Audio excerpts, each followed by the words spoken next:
it's really the willingness and as you said, the intensity with which he pursued every single little small win.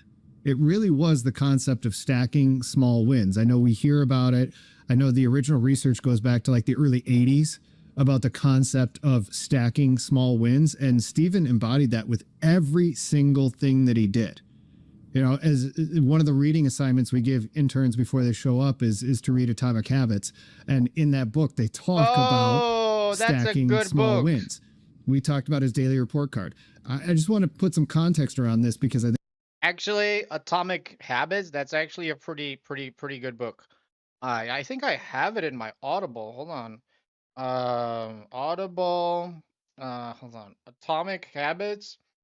Let me see. Atomic. I was reading like this one. This one's here. This is a book. This is actually really good. I actually read Atomic Habits. I don't know if how well you can see this. Atomic Habits. It's focusing. It's not focusing that well. Anyway, so Atomic Habits. There you go. His daily report card would start out just like a lot of other people's, right? You put your name, you put the day, put the symbols traded, and then you put your P&L. His P&L would be like plus $29, plus $56, negative $8. You know, nothing really to write home about.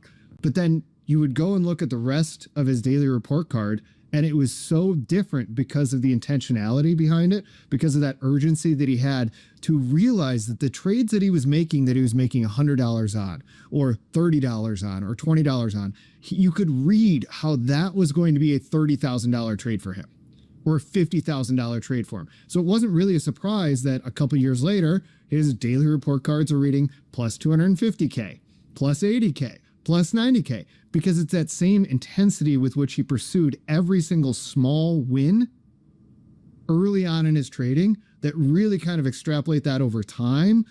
That's right. That's right. That's actually true. It doesn't matter like how much money you're making. Like a lot of people showed up and they saw me making like 2 years ago, 3 years ago. It was like, oh, you're making $100 here and there, speed keying for 10 cents in a cold market. They kind of laughed at me. And I was like, yeah, I am. Yeah, I'm continuously doing it. Yes, I'm showing up, making 10% every single day. Now they seem like my $4 million trade, and they're like, shit. they're kind of like, holy shit. They're kind of like, oh shit, that guy that I was seeing, practice makes perfect. That your $20 trade or $50 trade is going to turn into a couple million. But it's not really surreal to us when you look at the ability to compound those small wins every single day, to really intentionally come up with a solution